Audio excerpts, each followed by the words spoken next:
Action Over Emotion podcast. It's your boy Sunwa, and if you didn't know already, most of the topics that I talk about are always going to be about self-development. And the reason I like to talk about and document these videos and share them with you is because whenever I self-develop, or say for example I have this is the book I'm currently reading at the moment, it helps me see things from a different perspective. And one thing I like about self-development is, like anything, development is progression. And for example, one of the things that I've never been the best at is I've never been good at speaking. I've always had this problem where I'll speak on one subject, then I'll go on to the other, and then I'll always lose my point, and I've never been the best at it. I've always been kind of shy. I've always been that basically insecure kid, and I've always had this feeling of no one was actually listening to me. And the reason I do this is basically I just want to have it documented, and I want to share with you what has helped me. So things that I've read and that just give me that click, that aha moment, that paradigm shift is what I like to call it. Paradigm shift, in other words, is the way that you see things.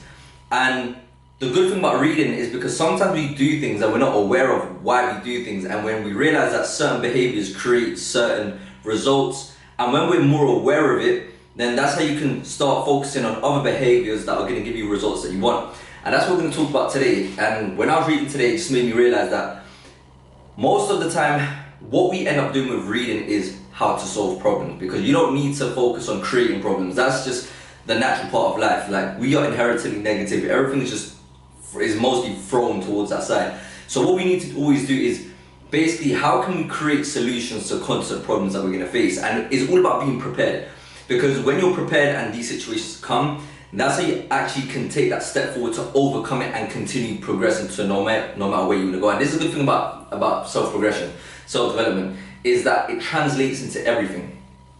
And talking about problems, all of the problems that can happen, there's just a lot of noise with it. And the way that you deal with problems is to basically funnel it. You want to funnel all your problems and basically put them in sections, organize it, because once you know what the problem is, then you know how to overcome that problem and not stay lost in how to overcome it, what do I do, and just stay lost in the finding out or just the understanding what the situation is. So all our problems funnel down into three things: into direct control, indirect control, or no control. Our problems will be solved with one of these three things. So you have to funnel it down. Is this problem direct control? Is this problem indirect control? Is this problem no control? The reason being is because most of the time we focus on things that we can't change. So we focus more on as the book mentions, so this is the book I'm reading. Let me just go to the point where it speaks about, so I can give you a clear description. It talks about our circle of concern and our circle of influence, okay? So our circle of influence is things that we can change. Our circle of concern is things that we can't. So say for example, like there's wars and stuff going on. You can't control you can't control those things. You are going to feel a certain worry, but the more you are concerned about it, there's actually nothing you can do to change it. So when you focus on things that you can control, sort of like organize it, it makes things a lot easier. So back to where I was going of indirect, direct, and no control. When we have this problem, we mainly focus on the result of it. So if we have no money, we focus on I don't have no money. Instead of focusing, that's the problem. But now if you shift it into the solution of, okay, is it an indirect, direct, or no control? Direct control meaning, can I change anything about me that's gonna change my result? Indirect is, can I change the way that I react to the situation? Or no control, most of the time it has something to do with your past, or has something to do with your current situation now, which you can't control, you can't change it. The only thing you can change is what you do, your actions, okay? So that's why when a problem comes in, you ask yourself, is this a direct, indirect, and no control? The reason I've said it so many times is because I want you to realize it's only three things, okay? So the direct control is something that is created because of your behavior.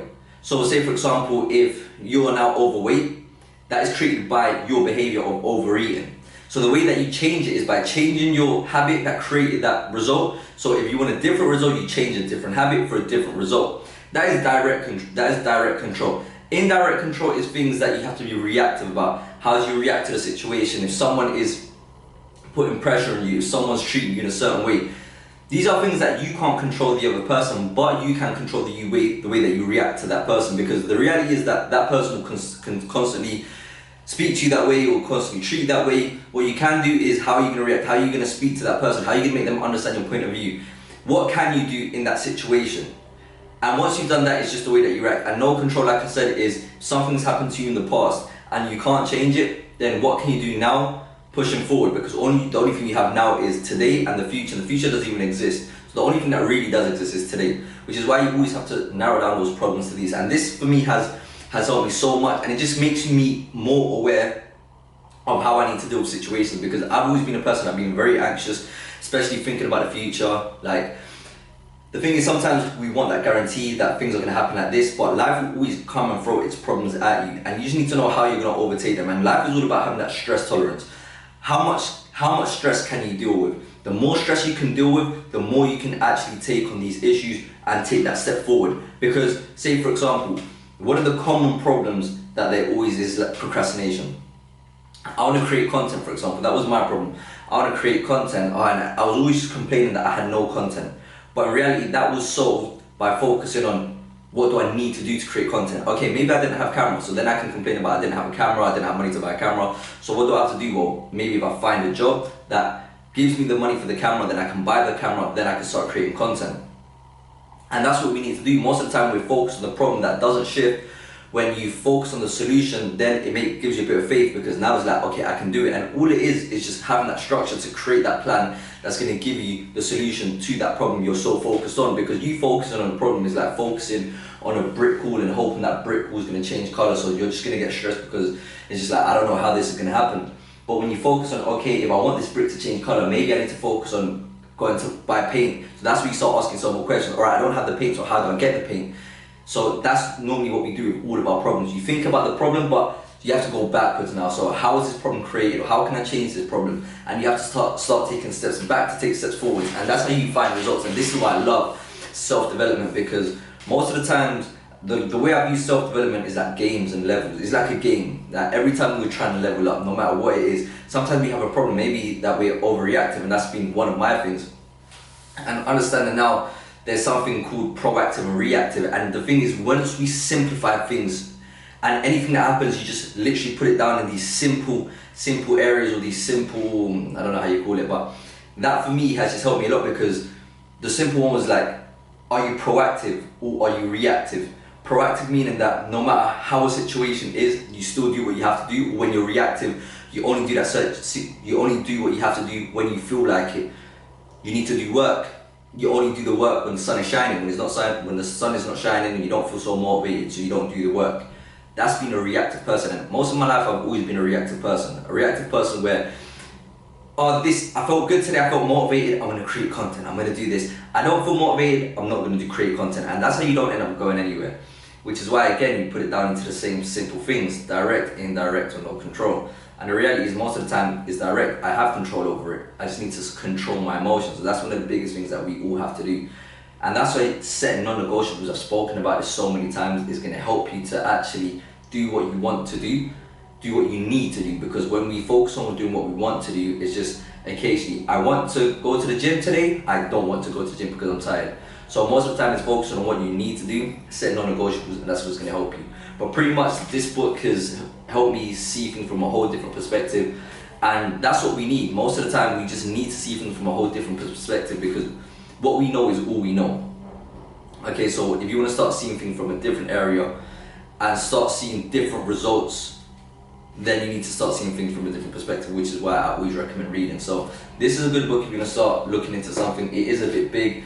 If you've never read it before, I recommend Atomic Habits. But yeah, that's why I wanted to jump on this, and which is why I jump on here and I share with you guys my thoughts, what I'm studying, what I'm learning, and this is that, and how you can just apply it to your life. And that's the most important thing. We learn through application. Education is through application, because theoretical is, we don't really do anything. So once you actually find something and it impacts you, don't let it just satiate that curiosity that, okay, that sounds good. When you apply it, it makes the difference. So that being said, that's your boy Suno. If you don't follow me on Instagram already, follow me on Instagram at Suno_. If you hear echo, it's because we're still getting things in the office. And we just got a new tenant in the house. I'm just gonna show you who we have. We've got young little Benj. That being said, that's your boy out.